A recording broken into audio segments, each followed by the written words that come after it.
Why are we here today? We are here to seek God together to understand his plans for starting movements to Christ within the frontier people groups, starting with those nearly 300 groups that are larger than 1 million in size. God's plan is to bless all the families, all the peoples of the earth. I'm sure most of you are already very aware of this, that the gospel of the kingdom will be proclaimed throughout the whole world as a testimony to all peoples, and then the end, the telos, will come. Telos has been named after this verse. Telos means not only the end, it means the plan, the fruition, the accomplishment of all things. After listing all the families on the earth, God promised Abraham, through you, all the families of the earth will be blessed. Genesis 12:3. This covenant is often repeated throughout the Bible, from Genesis to Revelation, with every ethne before the throne in Revelation. God did not say all the countries, all the cities, all the places, but he said all the families, all the ethne. So people groups matter to God. It amazed me when I was studying the history in the Old Testament, how after 400 years in Egypt in captivity, when they came out, God didn't say, okay, guys, enough of this tribalness.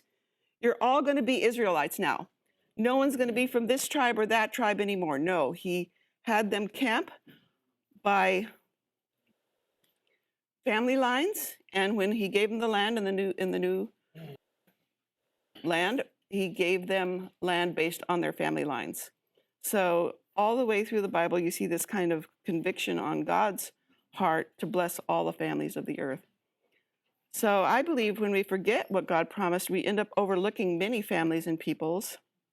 In fact, we Christians can even hurt families instead of healing them when we encourage the people coming to Christ to leave their own families and join new Christian communities rather than to bless their own people. As one Hindu background believer wrote, the offense is not the cross, but the community. So what are the unique characteristics of frontier people groups? First, they are unreached people groups that have no progress of the gospel. They have no indigenous churches, no movements or believers to partner with. So partnership is not really possible. They have been unresponsive to witness for many centuries, or in some cases, they have had few or no witnesses going to them. So it can be both. Some of them have had actually witnesses for 2,000 years, believe it or not. And they still are unresponsive to the gospel.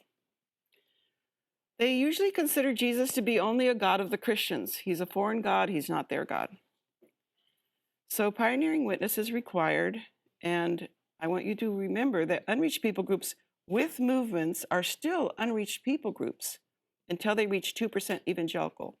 2% evangelical means 2 out of every 100 people in the group are evangelicals. This is a really high bar. So people groups will stay unreached for quite a long time after they already have movements among them. They can still be called unreached people groups, but they are not frontier people groups after we determine that there are movements going in the group. We purposely take them off the list. So this consultation is going to look at 8 proposed keys to breakthroughs in these frontier people groups. The first one is prayer of the global church. The second one is the use of media, technology, and the internet. Then we have mobilization of local and global laborers. There's movement methodology and movement leaders. There's blessing the families and the communities. There's entrepreneurship for the sake of access and sustainability, particularly in this post-COVID world when many of the governments are now cracking down on NGOs. We might need new ways of accessing these groups. Jesus movements within resistant communities is another thing that we see God doing. Can we get behind it? Diaspora bridges back to the mega frontier people groups. So there are more and more people going into the diaspora because of wars and things like that. How can we effectively use these bridges? We'll be asking things like, do we need new structures? Do we need new kinds of training? The big picture is that great progress of the gospel came by focusing on overlooked people groups. The first 2 era of Protestant missions focused on geographic areas like the coastal areas and then the inland areas. The third era, starting with Cameron Townsend, focused on overlooked or frontier people groups. This happened when somebody asked him, why can't God speak my language? But we need to realize we have just lived through the greatest expansion of Christ's kingdom in history. This even after my father wrote a book called 25 Unbelievable Years. That was from 1950 to 1975. But from 1975 to now, even more amazing. So in 1974, my father was asked to give a talk at Lausanne. And as you know, most mission agencies at that time thought that the mission task was nearly completed. They had missionary go home, seminars, and things like that. And he was actually himself surprised when he ended up with the data that he ended up, which showed that 60% of the population of the world was still did not have an indigenous church of their own. He was surprised. So how can that many people be wrong, right? Well, if you look at this chart, look at the middle circle, you'll see these little tiny people. So I had to draw this chart for my father before there were computer things, and I had to rub each letter on by hand. I had to rub each of these little people on by hand in the middle section. Those little people represent the missionaries. Well, look at the middle section, which has the active Christians, the inactive Christians, and the non-Christians that are in those groups. Tons of missionaries, right? Then you look down at the blue section, the last section. And, like in one area, I had to just put the head of a person. There were so few people in these huge population areas that I couldn't even put one whole person there. So this was really actually life-changing in my own life. But I realized that the Christians and the missionaries see only what they see. So everywhere they looked, there was churches and seminaries and everything. Even today, 90% of Christians live in a country that's at least 50% Christian. 90% of the Christians in the world. So they look around and they're like, hey, the job is done. Well, it wasn't done, and he set out to prove it. Not very many people believed him at first, and you'll see that I had to draw that pie chart 4 years after his talk. That was when he finally came up with an idea of how to reveal this to people, because nobody believed him. You couldn't put numbers on a page, it means nothing. So this is a bigger example of that pie chart.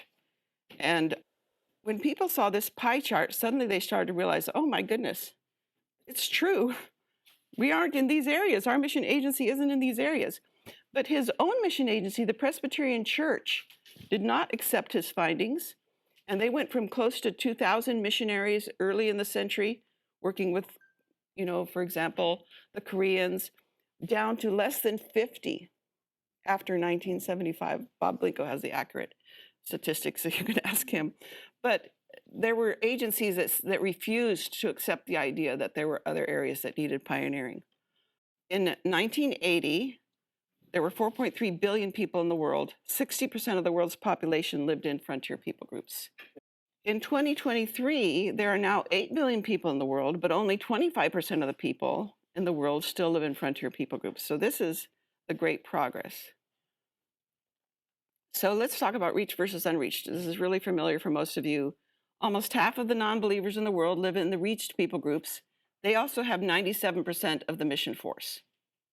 So half of all the non-believers have all the evangelicals practically and 97% of the mission force. The other half, the unreached people groups, have more than half of all the non-believers, but they have about 3% of the mission force. So, and almost 40% of the unreached people groups now have movements to Christ within them. So if we identify which unreached people groups now have self-sustaining movements to Christ, we can see how much progress has been made in the last 45 years. If we separate out which unreached people groups still have no known movements to Christ, we can reveal the remaining mission task. So in 1980, there was one evangelical for every 10 people in a frontier people group. Now there is one evangelical for every 2 people in a frontier people group. If you look at this chart, you'll see in 1980, my father did not have a separate category, a light blue category for people groups that had no churches but had movements to Christ. So all of the people that he identified were ones with no churches, no known movements to Christ. That's why we had the motto, a church for every people. These are the people groups with no indigenous church movements. Now, in 2023, we need to make a separation because a lot of these unreached people groups now have movements. So the light blue area is the ones that have movements, and the dark blue area is the frontier people groups. Since 1980, evangelicals have increased by 400%, from 250 million to 1 billion people. But the population of frontier people groups has decreased by 20%, from 2.5 billion to only 2 billion. Where are these remaining frontier people groups? So the reason to have this chart is to identify the location. Otherwise, people keep saying, oh, they're in Latin America, they're in Europe, you know, we need to send more people to Africa south of the Sahara. But actually, they are mainly in India and Muslim majority countries. In fact, 97% of them live in either India or a Muslim majority country. That includes Pakistan and Bangladesh, okay? So that's the dark blue area that are frontier peoples today. So 70% of them are in South Asia. This pie chart on the left, this bar chart shows South Asia way higher than Central Asia or any of these other areas. This is by population. And if you look on the right side, you can see in South Asia, there's 1.3 billion, it says million, but it's billion, people in frontier people groups just in South Asia. So I'm going to compare India with the United States. I think neither the Americans nor the Indians understand this data. First of all, India has more than 1 billion people more than the United States. In fact, India has the same amount of people as the entire continent of Africa, 1.4 billion people, the entire continent of Africa. India receives 10,000 mission workers from other countries. The United States receives 38,000 from other countries. The United States receives more missionaries from other countries than any other country in the world. Because we need it, right? India has 900,000 full-time Christian workers. That sounds like so much until you realize the United States has 4 million. We have 4 million. And they have 1 billion more people than we have. India has 50% of all the frontier people groups, and the United States has 0.1% of the frontier people groups. These statistics are from Todd Johnson, the author of the Atlas of Global Christianity, in case you want to call him up and ask him. Anyway, I did this to show that we cannot, unless we understand we're comparing apples and oranges, we cannot compare. We cannot say, oh, the United States has so horrible things going on that we need to have more missionaries, and then completely overlook what's happening in the countries with all the frontier people groups. So here are some strategic considerations for frontier people groups.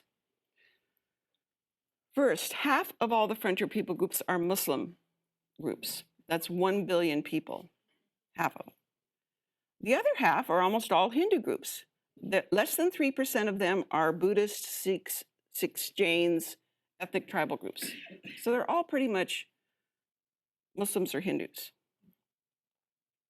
50% of all the frontier people groups are in the country of India, and 70% are on the Indian subcontinent, including Pakistan and Bangladesh. There's like 2% if you count Nepal and Sri Lanka, 2% more.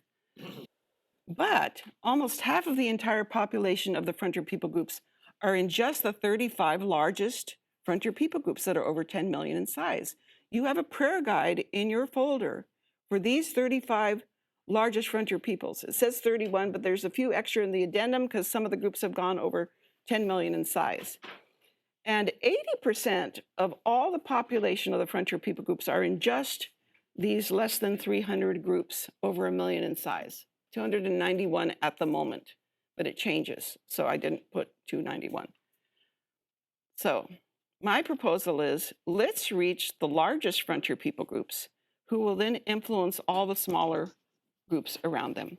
One thing you'll notice if you look at the list, you have a list in your book of all these 291 frontier people groups by country. And what you will notice is for the Yadav, for example, have 40 million, but then there's 8 other groups that are also Yadav groups that are smaller. This is true throughout the whole frontier people group thing. It's not one group completely distinct. It's one group with all these little splinter groups, another group with all these little splinter groups. In fact, we're going to find more splinter groups when we go out and actually try to reach them. So here's what they look like on a map. We have a map back there. At that point, there was only, I think, 267, but now there's 291, so a little bit short.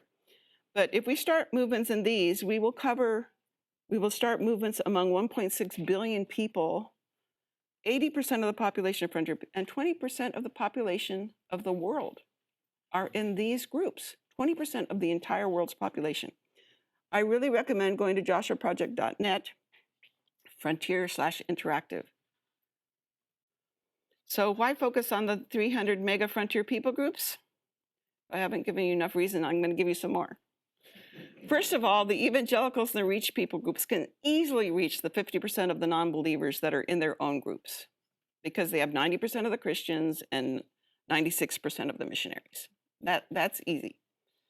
Secondly, the movements that are already going in 40% of the UPGs, I believe, can continue to spread and reach the 20% of the non-believers that are in their same people groups. If these are self-sustaining movements, we don't want to count movements that are going to fizzle out. Obviously we want indigenous self-sustaining movements. These groups also have about 3% of the missionaries.